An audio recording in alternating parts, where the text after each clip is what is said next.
All right. So what I want you to do is look at Jen. When we first met. All right. Ready, Jen? Hi, everyone, and welcome. Planning on having a lot of fun today talking about shooting video with your DSLR. And, of course, want to make money doing it.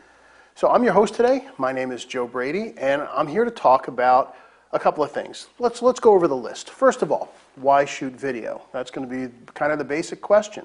I'm going to go through the process, the technology, the elements that make for a good video, including audio, which is a very important part. And then lastly, editing and delivering your video. Now, that's a lot of subject matter. I'm not going to cover all these pieces in depth today. We're going to kind of dip our toes in the water a little bit and show you how you can start getting into this if it's not something you've already done. So let's start with a potential client. Who is a potential client? Well, you might get a sense if you're watching our video before we actually started, and if you missed it, we'll show it again at the end, that I chose a bakery as my client, and for good reason. I could have gone to the local health food store, but then I'd have a plate of bean sprouts here instead of these amazing cupcakes, so we'll see a little more about that later. So again, our potential clients. First of all, seniors. Hybrid video using live footage and stills, very popular. Family gatherings, birthdays, reunions, other life events, communions, bar mitzvah, etc. Just this past weekend, our studio filmed an 85th birthday party for the matriarch of the family, and people came from all over the country. And we did video and stills for that, and they absolutely loved it. Weddings, of course, but not weddings like you might be used to thinking about. We don't produce hour-long or 2-hour-long wedding videos. They're actually much shorter and something that could actually be put on YouTube or on a website. We'll talk about that a little more. And then lastly, what I'm going to focus on today, small business, car dealers, law firms, real estate, anybody having a service or a product to offer. And one of the reasons I focused in on that was, well, think about it. Have you noticed the appalling quality of commercials on local cable TV? I have to mute my television or change a channel when I see some of these car dealer and lawyer commercials. This is an opportunity. Now, if you're going to film these commercials and they're not going to go on TV, these informational videos also do very well on a company's website or on video sharing sites. It's a great benefit. Now, there's a handful of different types of commercials you can produce, and it depends on how deep and how complicated you want to get.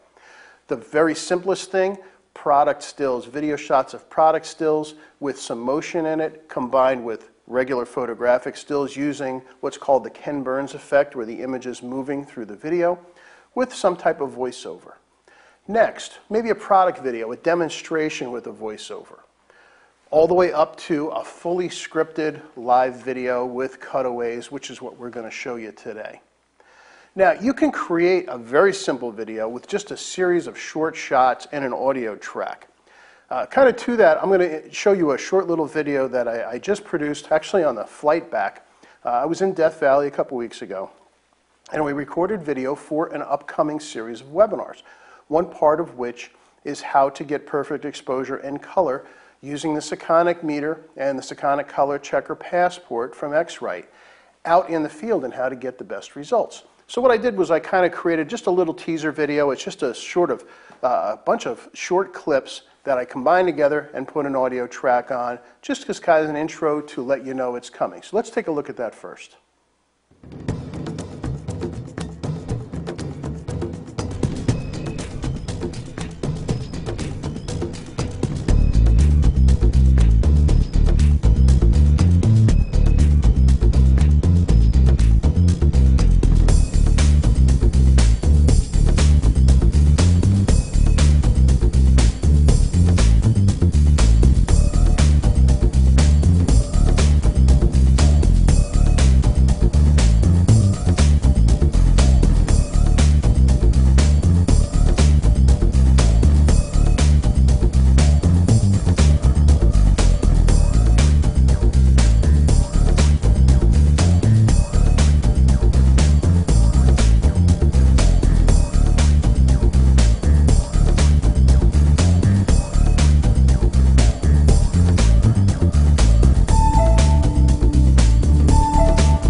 that was, I guess you can probably gather, that was a fun trip and very eventful also. You might have seen I mentioned that we had 3 flats in one day going out to a place in Death Valley called the Racetrack. But it was a lot of fun, and the upcoming webinar will show a lot more detail about that. So again, the purpose of that was to try to just generate a little interest, and we'll be posting that.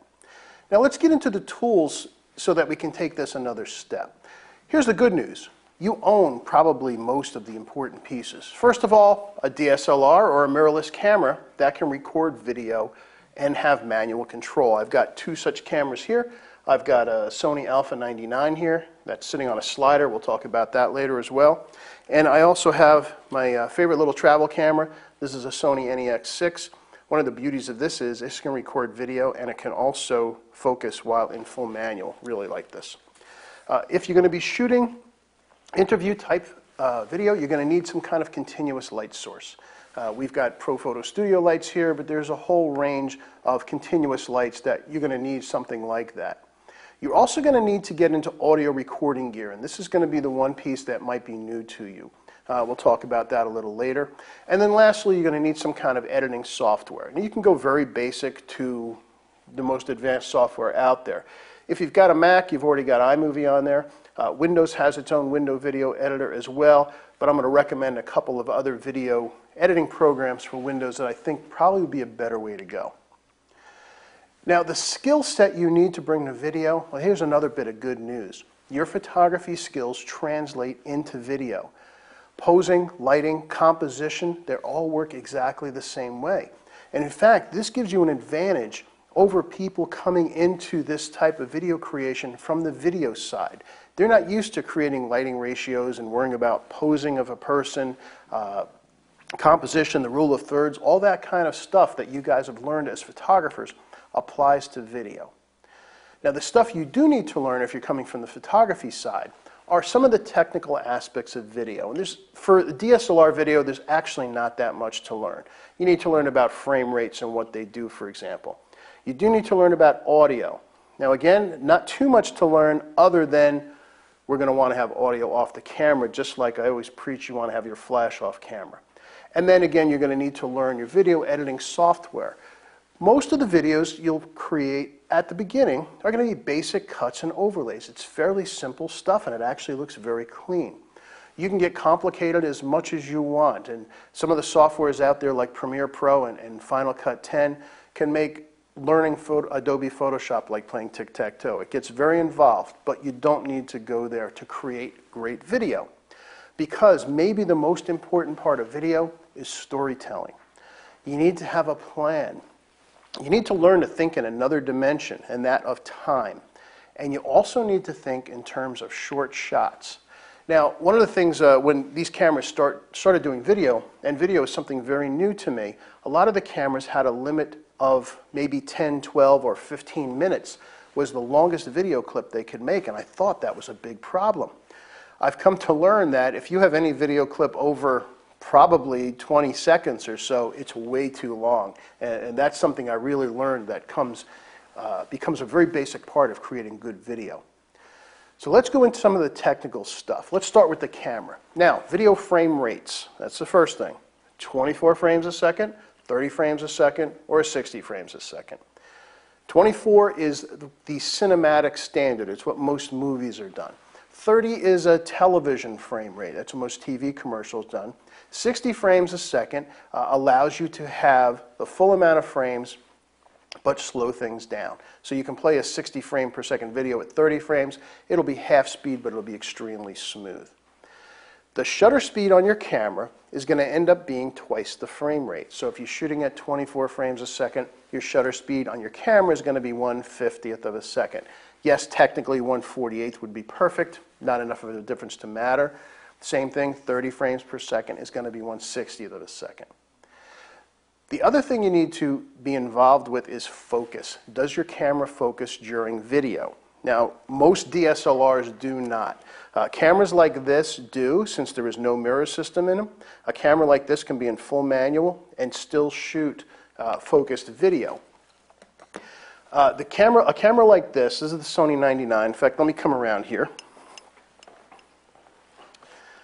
One of the things I like about this camera is it is what's called a mirrorless technology, and it's kind of a hybrid function. It can shoot video and focus at the same time, and you can see it live through the camera. However, when you go into autofocus, it then starts to take over all the exposure stuff. So your frame rate, your shutter speed, and your aperture may change on its own. You need to turn off autofocus if you want to have full manual control. And I want full manual control because I want it just to be like when I'm doing portraits. So we'll come back to this in a bit.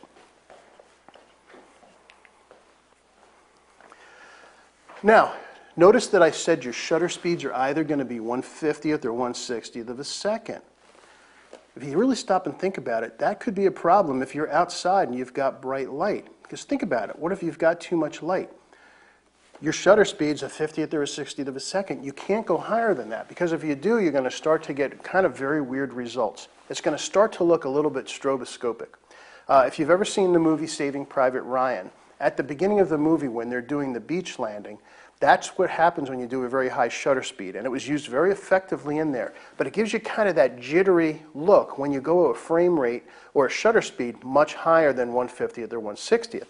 Now, if you're out in the sun and you're dealing with a 1/50th shutter speed, and you want to have your aperture somewhat open to not have the background all in focus, you're going to need another way to bring the light down. And to do that, you're going to need neutral density filters.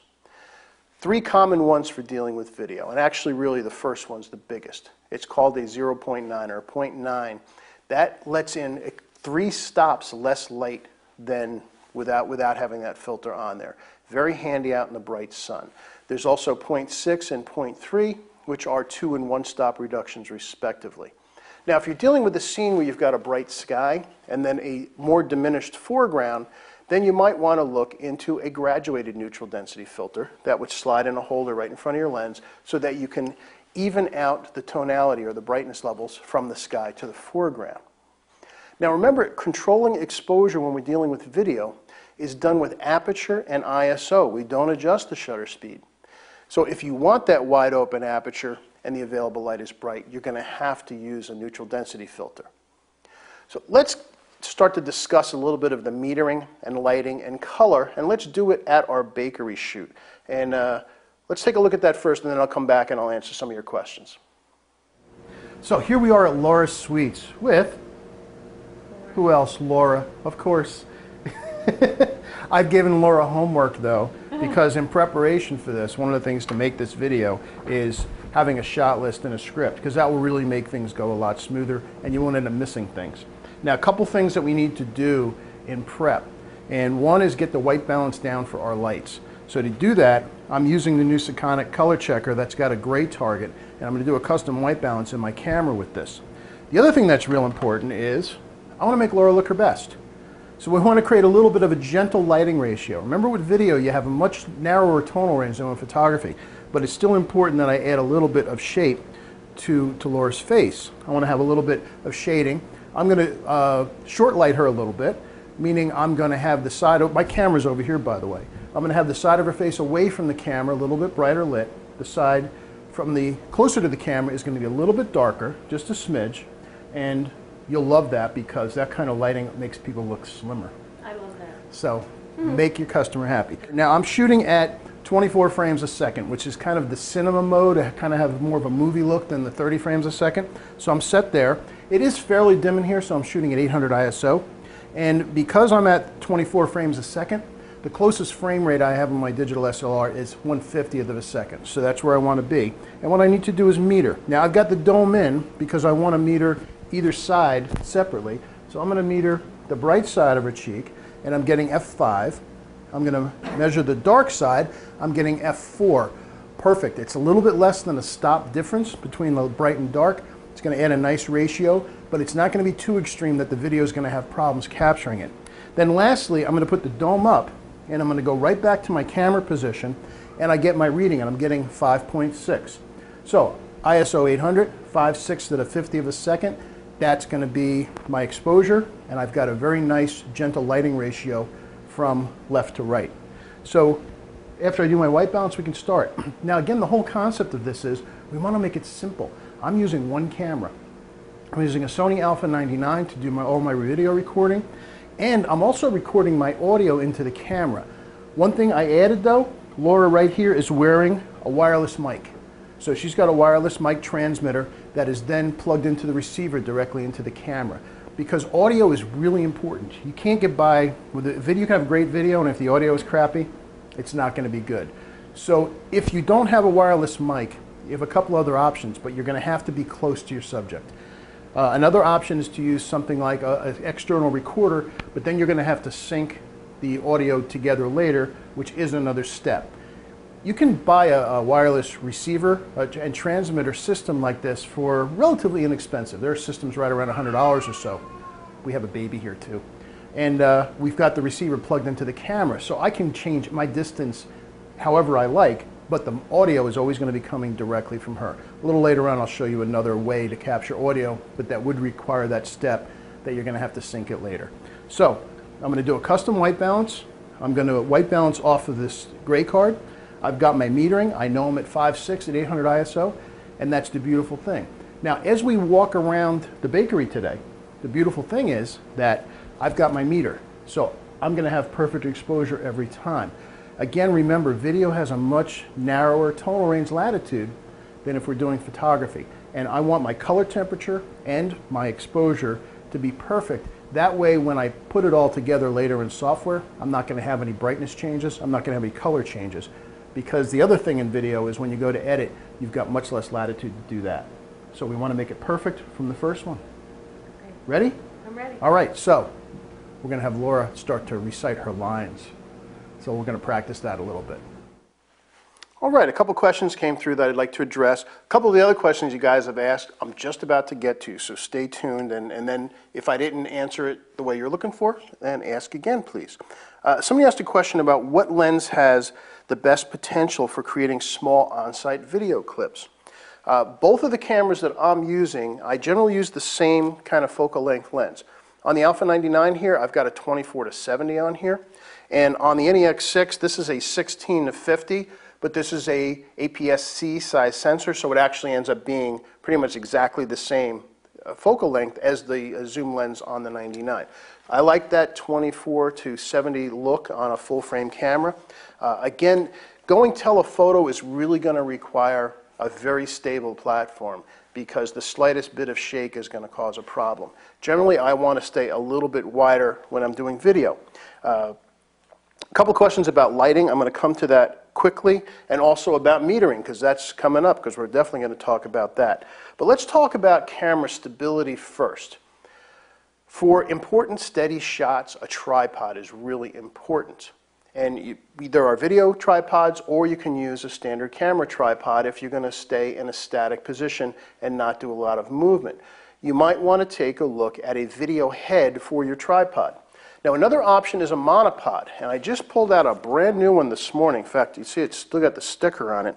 And just playing with this for a couple of minutes, I've already decided I have to have one of these. This is a Benro A48, and if you want to know the model number, Jen is going to post it in the chat room. And one of the beauties of this is, well, one, it's got, you can see it's got some feet that make it more stable, and it has a video head on it. And the difference of a video head versus a standard camera still head is it moves very smoothly if I'm going to take some adjustments, if I'm going to do pans or if I'm going to do some verticals. It really makes for beautiful smooth movements. There's a slight bit of resistance on it, but it keeps everything where it should be, and it moves very smoothly. By having these 3 points of contact, my two hands and the monopod leg, you can get very steady images. Now, if you're going to go very long lens, very super long telephoto, then you're going to need to be on a full three-legged tripod because the slightest bit of shake is going to get magnified when you have a long lens. So video tripods and heads do allow a lot more stability and the ability to move at the same time compared to a standard photo head. Hand holding can also work in certain shots. You do have to remember, though, you've got to keep the focal length of that lens short, because as soon as you start getting a little bit of a zoom, then it's going to be a problem.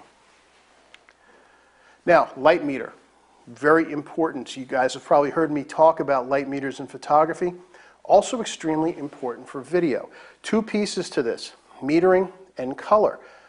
Using a light meter is going to give you professional results. It's going to keep your exposure consistent. It's going to allow you to match the exposure of clips shot in different locations, even at different times, different days. By having a meter and and getting those numbers, putting it in your camera, you're going to have exactly the same look wherever you go. And since our clips are short and they're changing from one to the other, it's really important that you have that be right, because nothing looks worse than having different color and exposure from clip to clip. You don't want to rely on your LCD or try to judge your exposure by the histogram. So let's take a look at those tools again just a little bit. Again, this is the X-Rite Color Checker Passport with the SEKONIC gray card built into it. And I will use this on every shoot I go on. I will white balance using this card. It's very important you do this because remember, video is kind of akin to shooting JPEGs on a still camera. Video is compressed, and as it gets edited and then output again, it gets recompressed. So you end up with a very small tonal range, and it's very difficult to change exposure and brightness and color after the fact. You want to get it as close as possible from the get-go. And someone asked about having clips match from different cameras. That's why you need to do a custom white balance. Very simple to do. It's the same as when we're doing still.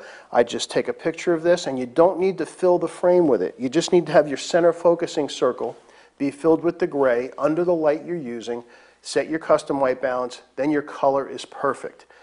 Next is your metering. So let's go ahead and we're going to take a little closer look at the meters. I've actually got two meters here. I've got the SEKONIC 308 DC here, and I've got the SEKONIC 478 DR. Now the DR means it's got radio in it for pocket wizards. We're not using that for our video. So if you're just a videographer and not using pocket wizards, you can go with the D model. So let's take a closer look at the actual meter itself. Now it's set right now just to record ambient light. It's got the ambient light icon on it. So if I tap on that, I've got two video modes here. One is called HD Cine and the other one is Cine. Now unless you're a cinematographer, the Cine one is going to confuse you. It's going to introduce things called shutter angles, which we don't want to go to. We're going to go to HD Cine, which is what our DSLR video camera will do. So you can see I've got my shutter speed. I can choose my frames per second right here. And you see I have it set for 24. Now if I tap this again, let me go up. Oops, let me go back to my 24. Let me just go up and show you a couple of different settings. So there's 30 frames per second. Now, if you're really into video, you'll see that there's also something called 29.97, which for all intents and purposes is going to give you the exact same rate. That's actually the true frames per second on a TV commercial. And if I come down again, you'll see I have 25, which is actually a European frame rate. And then our 24, which is our standard cinematic frame rate. So all I do is just like when I'm doing my metering for photography. In this case, I've got continuous lights. I hit the button, and I get at 800 ISO at 1/50th of a second. You can see I've got F7. I put that in my camera. I've white balanced using the SEKONIC gray card, and my exposure is going to be perfect. Now let's take a look at the 308. A little more analog system, but it works very well. Let me just kind of angle it so you can see it here.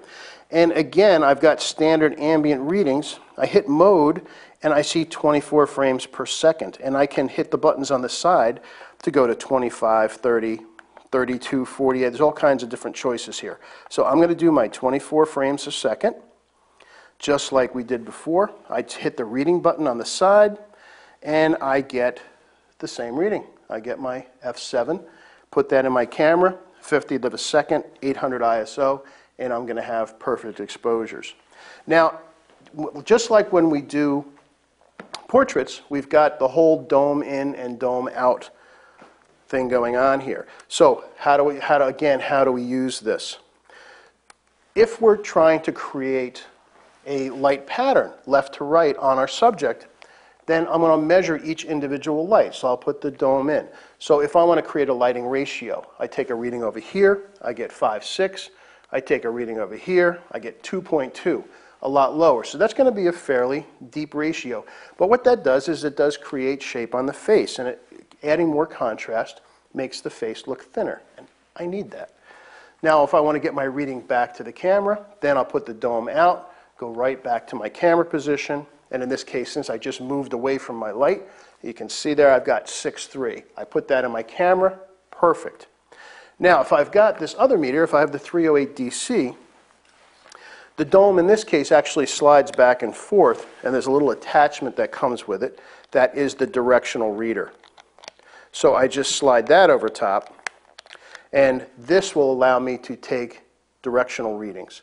So you can see it's just a kind of a little cylinder with the grid on the front of it. I take my reading on either side, set my lighting ratio, whatever I want it to be, then my dome over the sensor, back to the camera, put that number in my camera, white balance with this target, and then as long as I do that for every time I change position or I change my lights, that's going to give me exactly the same color and exactly the correct exposure. And again, you want consistency when you go from shot to shot, particularly if you're shooting over multiple locations or multiple days, because when you put it all together, it will have that uniform look. If you don't, it's going to be jumpy and it's going to be looking very amateurish.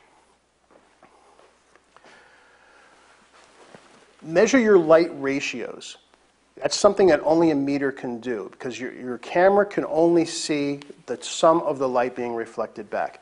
By knowing what the ratios are, then you can find something that's a look that you like. Maybe you like having your lights 2 stops apart, which is going to give you a 4:1 lighting ratio. It can look very nice, it's going to add some shape and dimension. You want to stay away from lighting that is too high contrast, however.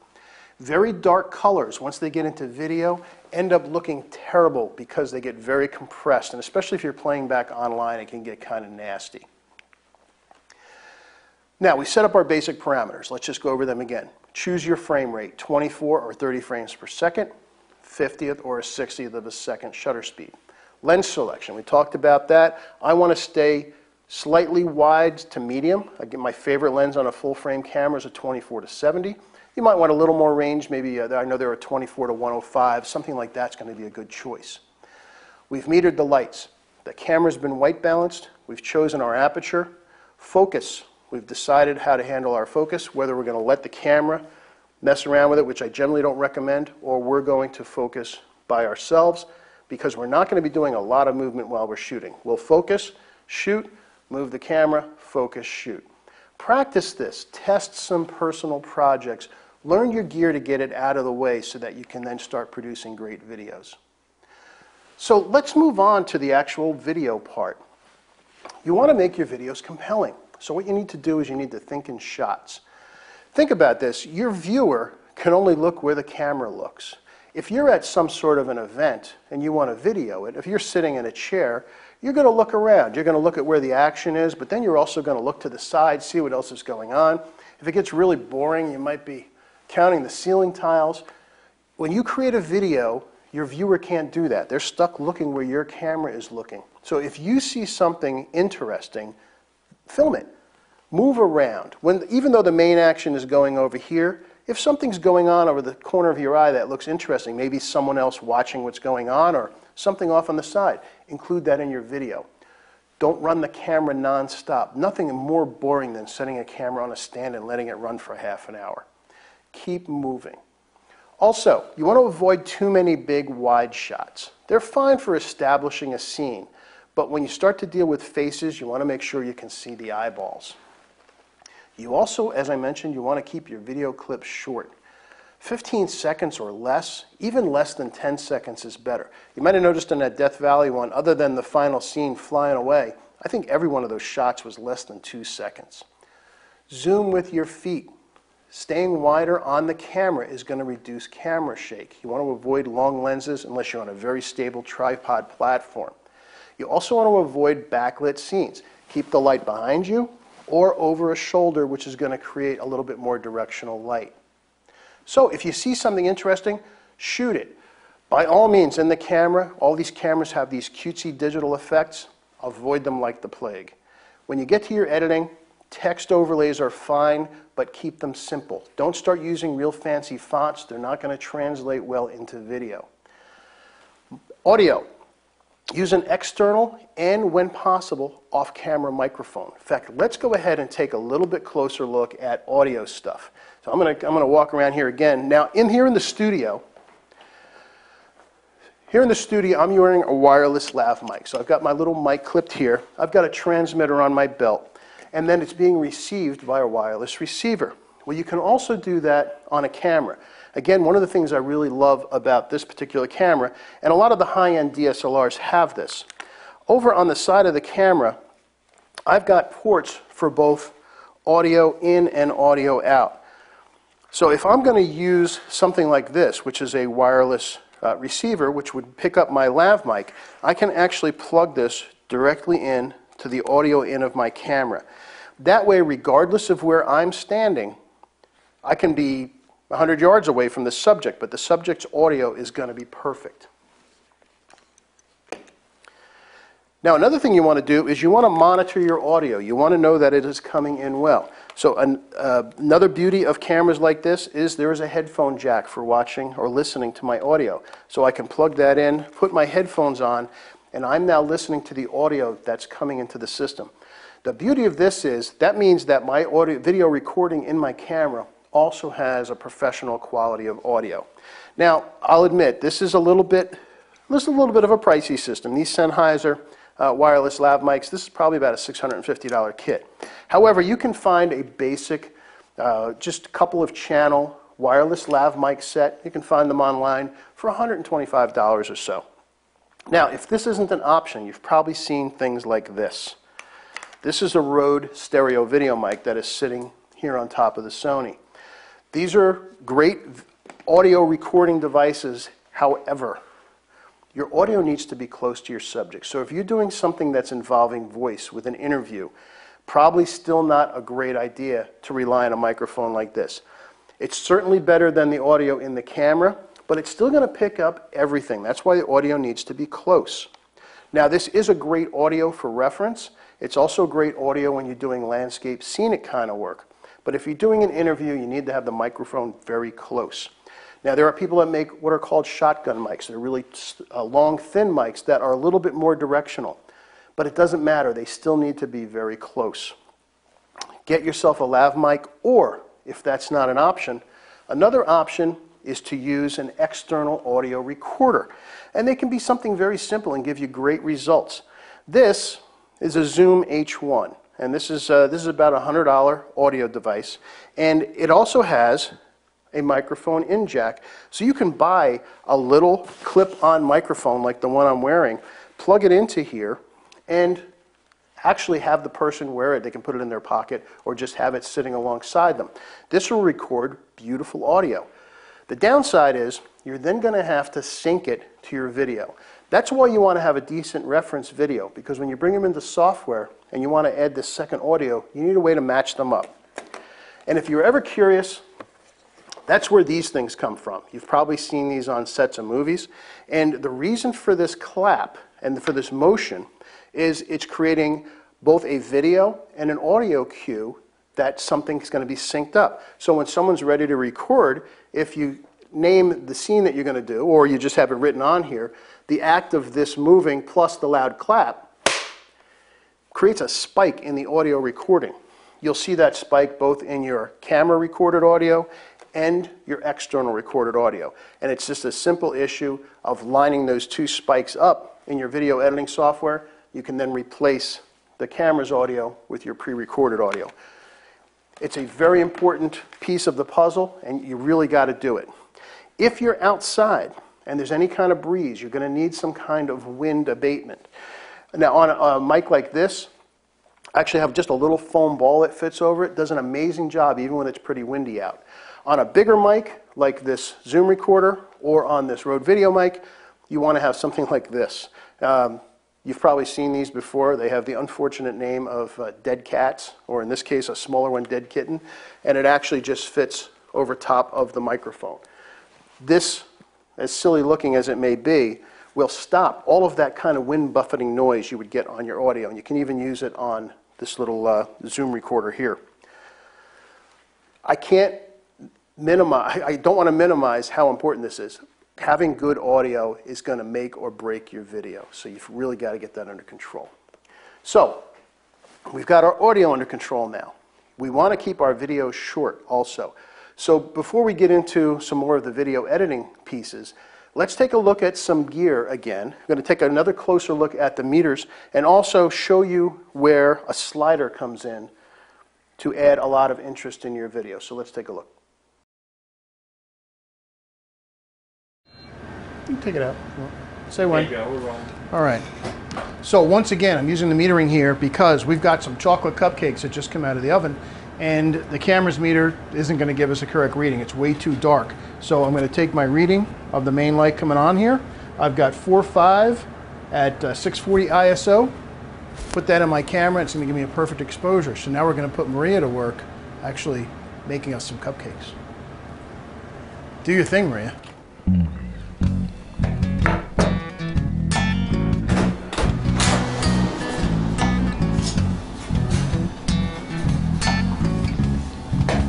Ready? So come on over and stand on this side because I want to get close up of you actually doing your thing here. So again, I'm just going to give a reading. 400 ISO, I'm at f4.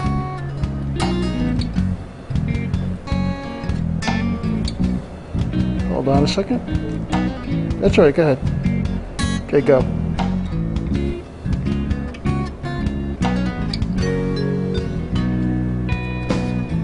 That's You thought you were going to escape, huh? This won't be in, huh? You're done. I'm just having fun filming you. Yeah, thanks.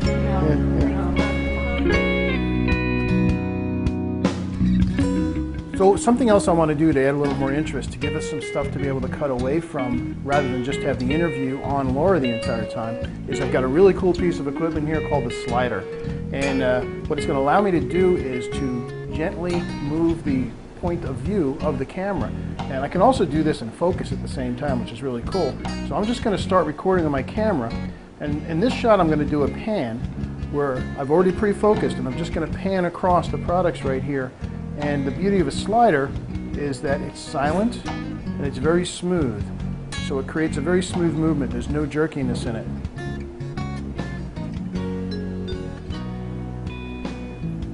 And I'll add a lot of interest to the shot.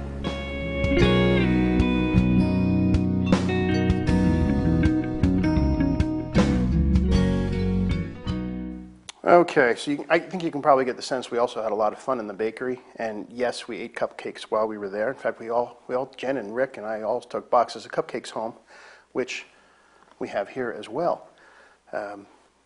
More later. So anyway, a couple great questions came through that I want to address a little more.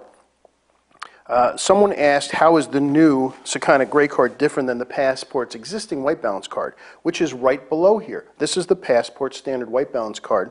This gray card has been added. Technically, you could white balance off of either of those. However, having something that's got a little bit more of a gray, an 18 to 20% gray, is going to give the camera a little bit more to grab onto. What I mean by that is, this card, although it's neutral, is almost white. And if you happen to be in a situation when the light is pretty bright, if the camera doesn't have some kind of data to grab onto, if it just goes to pure white and ends up starting to clip some channels, then it might not give you a good white balance off of a almost white card. That's what the gray card is for, and this is what the white balance in video cameras is generally based on. Technically, again, as long as your exposure is okay, and you're not getting close to being overexposed, yes, you could also white balance off of the standard white balance card. This just gives you, like I said, just a little bit more tooth, but great question. Someone else, they still didn't understand how I got the meter reading, so let's take a look at that one more time. So again, I've got the 478 DR here. It could be really any meter. So let me just fire it up. And it doesn't matter if your meter has Cine functions or not. I've got mine set for Cine, but here's what I want to do. So let's go ahead and let's get Rick to zoom in on this. We'll look closer. So right here, I've got my shutter speed set. So again, we decided that since I'm shooting 24 frames per second, I'm at a 50th of a second. And again, in this case, this meter has 24 frames a second as an option. I also chose my ISO. So my ISO is set for 800.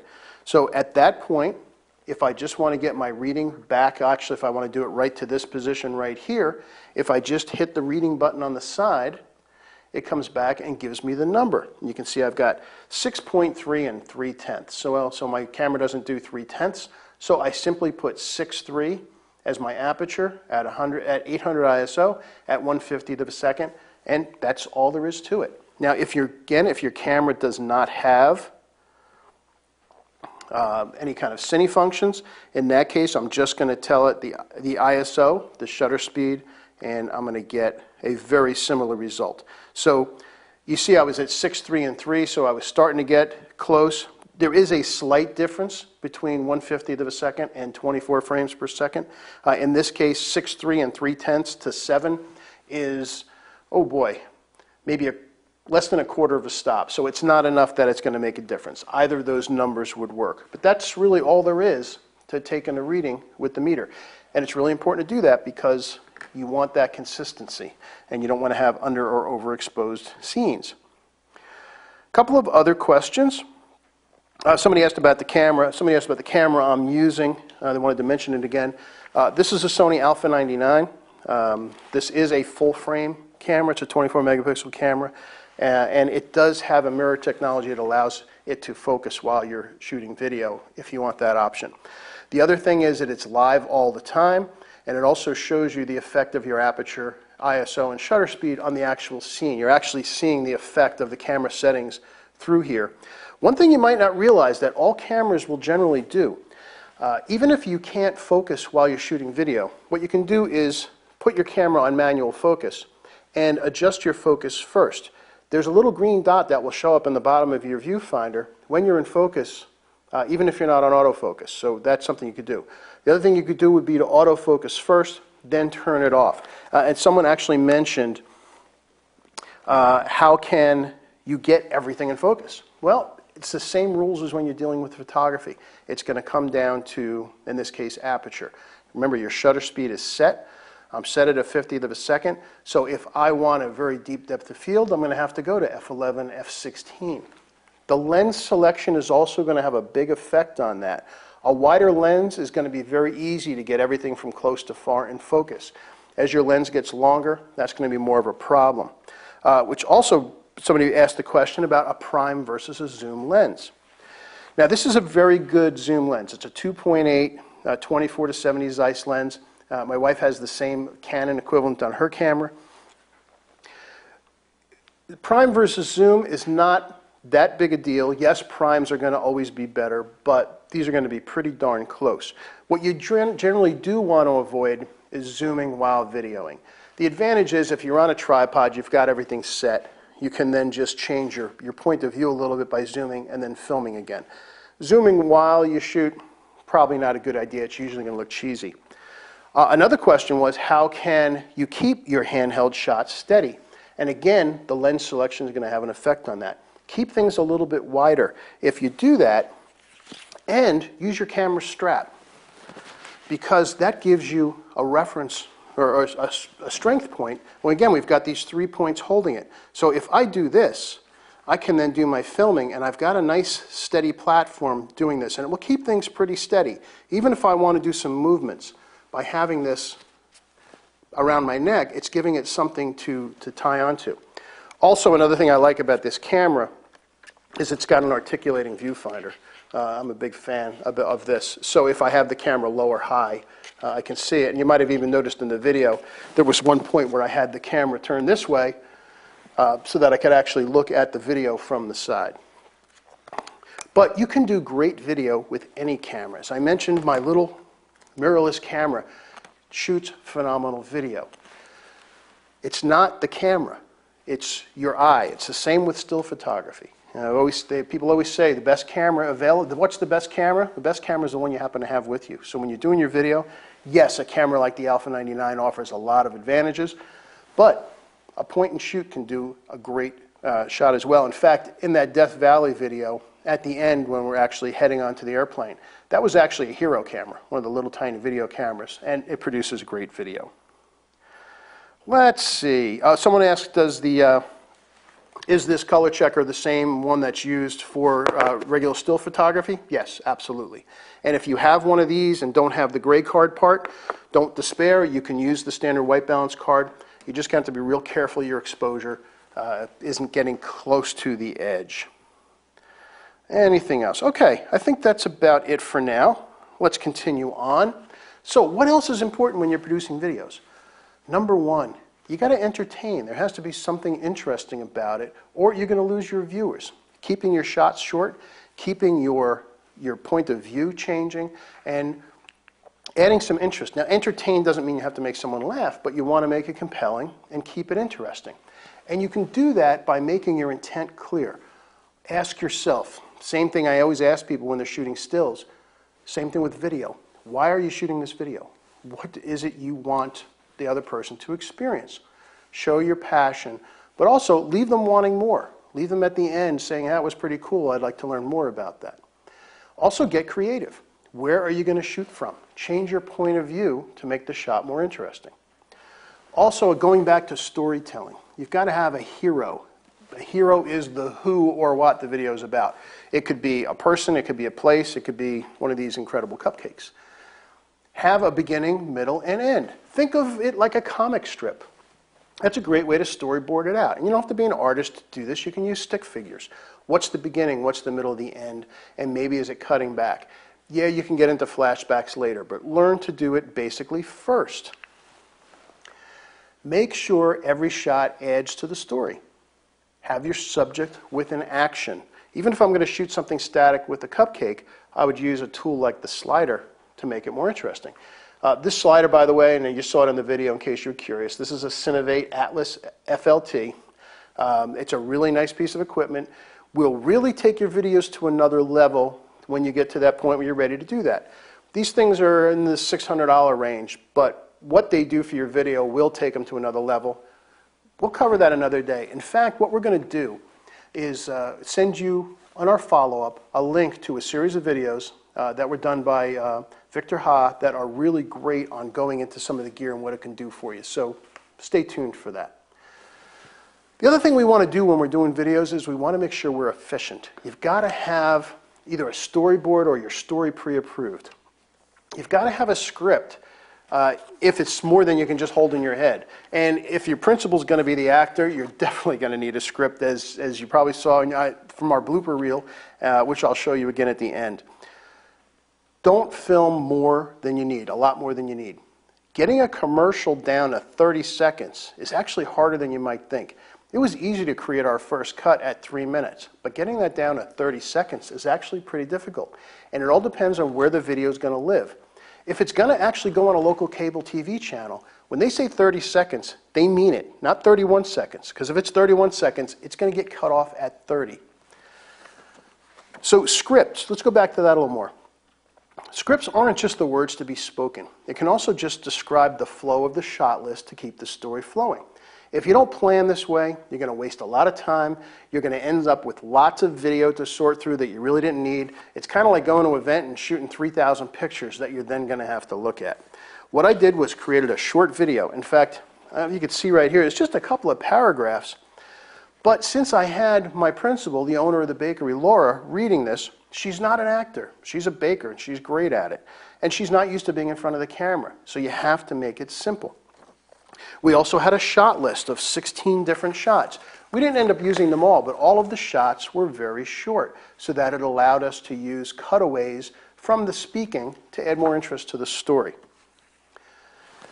And going back to our principal, in this case it was Laura in our video, you want to create a lighting ratio, again using the light meter, that's going to add shape and dimension to the face. And you want to keep these ratios close to being the same from shot to shot. Again, that's going to create consistency. And again, to do that, you need a light meter. Your camera can't read either side. It can only read the sum of light coming back. Since this light meter allows me to take a reading on either side, I make sure those numbers or the ratios are the same. I'm going to get the same look. Also, remember posing. Remember the rule of thirds, because every shot that you're doing with video is basically a portrait. Now, as I mentioned earlier, we're bombarded by horrible commercials on local TV from car dealers, lawyers, restaurants, etc. And this is an opportunity to make money. With planning and coordination, all of the shooting for such a video can be completed in a morning. You can then do your edit in the afternoon, really a one-day project. So you've got your video, you've shot it, now what? Now, video editing will have a bit of a learning curve, and the more complex the software and the more grandiose your ideas are, the longer the curve. Learn the basics first, then you can add capabilities later on. So what are your choices in software? Well, as I mentioned, if you're a Mac person, you've got iMovie built in. Windows does have a video editor. I'm not a real big fan of it, though. What I'd recommend is looking at two other choices that are both very inexpensive, easy to use, and very powerful. The first one is called Wondershare Video Editor. And again, we'll include this in our follow-up so you don't have to write it down. It's a $39 software that has amazing capabilities, very easy to use. If you think you might want to go a little further in the future, whether it be a Mac or a PC, take a look at Adobe Premiere Elements. Now, Adobe Premiere is $1,000 software. Adobe Premiere Elements, I just looked it up online for $69. Again, a very powerful software, but relatively easy to use. It will also give you a path up to the higher-end software if it's something you want to do in the future. It exists on both platforms, and there's a free download so you can try the full package for a while. And as I mentioned, both of these softwares, both Wondershare and Premiere Elements, exist on both the Mac and Windows platforms. Later on, you might want to move into Adobe Premiere Pro. That's really become the go-to software for professional video production. Has a very long learning curve, though, so if you want to go that route in the future, start with Premiere Elements. It'll make the transition easier. Now, lastly, you've got our video. Where is it going to live? Well, if it's going to be on your client's website, that's great. No extra expense. You're not limited to 30 seconds. You can go a little bit longer or have an odd amount of time. You might want to put it on a video sharing site. Now, the big four are, if you know the one, I'm sure YouTube has 130 million visitors, I think, a week or something. The next one down from there is Flickr. Flickr is a great video sharing site as well. After that is Vimeo. We put a lot of our videos on Vimeo. It's great for commercial work. And then right after that, in number of visits per week, is Dailymotion. So depending on where the video is going, you might have a little bit different message. So what we did for Laura and the bakery is we produced one for the website, just kind of video action. There's not talking in it because you're already on the website, so you've already arrived there. So let's take a look at that one first.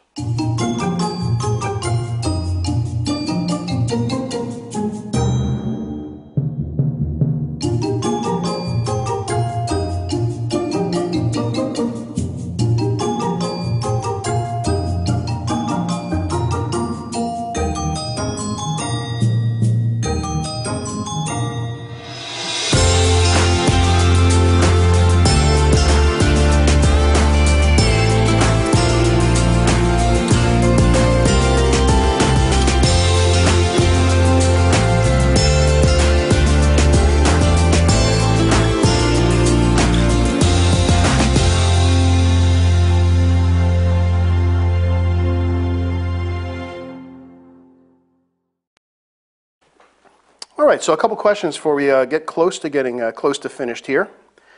Someone asked, do I recommend a follow focus? All right, a subject for advanced video. We will send you a link to a video on follow focus. Follow focus are gears and rigs that will actually attach to your lens that allow you to focus without actually having to touch the camera. They're very cool, they're very advanced. You can mark them for your focus points, but subject for another day. Someone asked, is auto white balance on my camera okay to use? I really highly recommend against using auto white balance because it's going to be constantly variable. If you just move your camera a little bit different, it's going to end up giving you a different color temperature. If creating a custom white balance is not something you have time to do or it's not practical in the situation, then pick one of the presets on your camera that match the conditions. If it's sunny out, choose the sunny icon. If it's cloudy, choose that. If you choose auto, it's going to create problems because if you're filming somebody talking and just someone else comes into the scene wearing a different color clothing, let's say they walk in wearing a bright red blouse, that's going to change the white balance on the camera a little bit and it's going to really wreak havoc. So stay away from auto white balance, pick a preset and stay there. But very, very good question. Let's see, what else before? Let's see. Someone asked what memory cards do I recommend, or what size memory cards do I recommend. It's a personal preference. I typically use 16 gigabyte cards. They've gotten so cheap. That's kind of the default that I've depended on. 16 gigabytes will handle a couple of hours worth of video, so I don't want to have more than that much on a single card. Someone asked about books. There's one book, if you're interested in getting into this, one book I'm going to highly recommend. It's kind of become my Bible for getting into video, and it has the title called How to Make a Video That Doesn't Suck. Search it on the web. It's a phenomenal book. It's got a website that goes with it. It shows a lot of examples, and it's got a lot of links to other things. If you're interested in getting into this more, it's a must-have book. Everybody I just bought one for my son who's gotten into video. Get it. It's a phenomenal book. Oh, another good question. Audio for music. Someone asked, do I try to use audio in the public domain, or did I buy audio? You might have noticed in my audio at the end of the videos, I mentioned triple scoop music. Now, triple scoop has royalty-free music. You pay for the piece. They're about $60 if you're using it for your own work or for something that's going to end up on the web. If you're buying it for a commercial client that's then going to be put on local TV, there's different pricing. There's a handful of other different sites that are used as well that range from about $39 per piece. Now, the beauty of that is once you pay for that, you have rights to it forever for those projects. So it really isn't that expensive. And it makes everything legal. So I don't do public domain music. It's all royalty-free. Again, when we do our follow-up email, I'll give you the list of my 4 favorite royalty-free music sites. All right. So a couple of you asked about how can I show white balance. Unfortunately, it's not something I can show you because I'd have to show you the inside viewfinder of my camera. And it's different on every camera. On my camera, it's very simple to do. You just have to bring up white balance. Let me see. Let me just see if there's a way to do it here that I could actually show you. Let's see. I think actually, yeah, I can't do it right here, but I could show you on the screen. As I cycle through, actually, Rick, let's see if you could zoom into the back of my camera here. All right, when I hit the white balance button, I've got all these settings. So you can see there's daylight, shade, cloudy, tungsten, and then a bunch of fluorescent tubes. And then there are the presets and there are Kelvin temperatures. This one here, which isn't active right now because of the mode the camera's in, is a custom, it says custom white balance. So if I just hit OK on that, it will ask me to take a picture of my neutral reference. I would then grab my card. Actually, since this camera is live view, I can kind of show you it. As I get my card, I just need to fill in the center focusing circle of the gray card and then take that shot. And since I'm in movie recording mode, I can't do it. You actually create the white balance when you're not in movie mode. You create it when you're in camera mode. Then it keeps that as it transfers over into movie mode. But just take a picture and tell it I want that to be white balance, maybe custom 1, and that will be it. It's really that easy to do. Anything else here before we continue on? Because we're just about out of time. Okay, yeah, I think we're getting close. So let's real quick. Cable TV. Why go there? What's the advantage, disadvantage? Well, certainly great reach. You have the availability to target very local and very large groups of potential customers. It does for the business require a commitment, though individual spots are relatively expensive, as low as $2 to run a 30-second commercial, up to $25. And this would include things like the Weather Channel and Food Network and ESPN and things like that. However, cable networks expect you to spend $750 to $800 a month so that there's enough repeats of your commercial spread over enough commercials.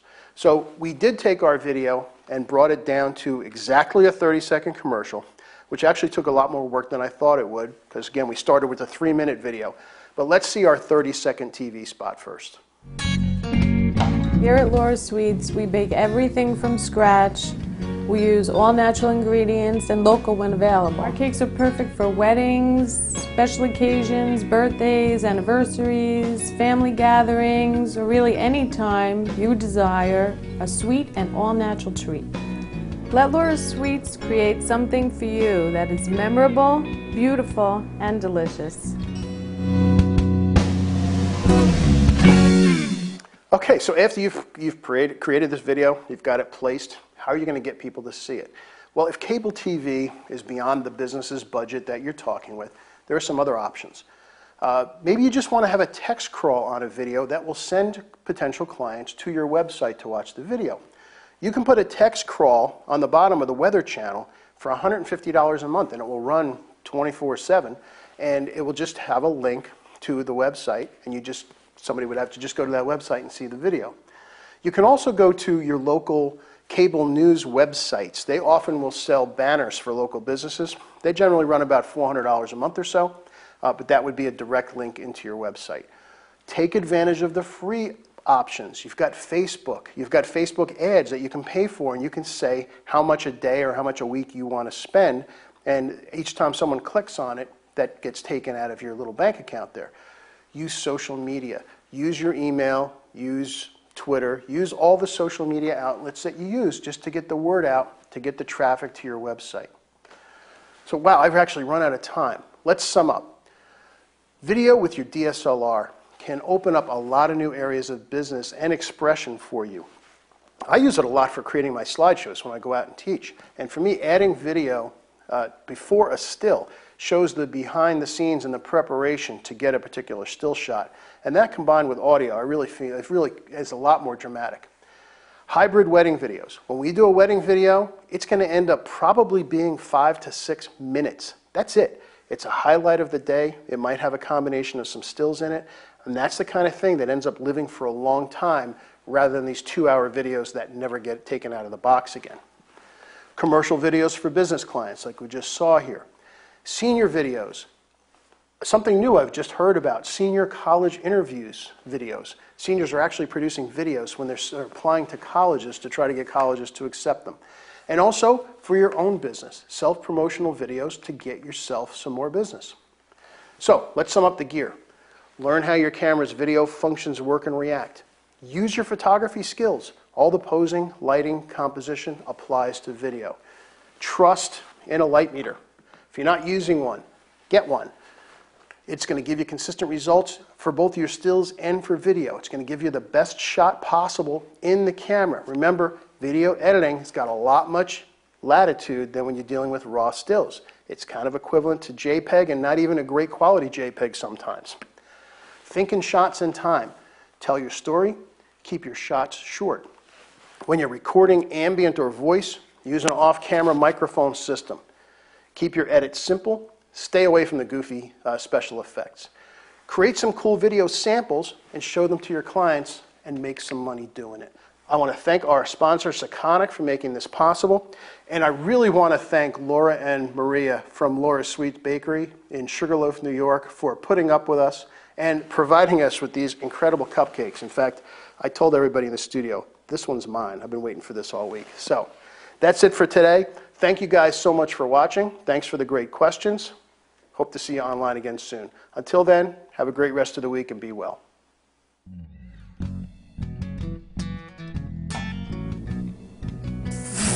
No, that was good. That's good. We can do it. Store.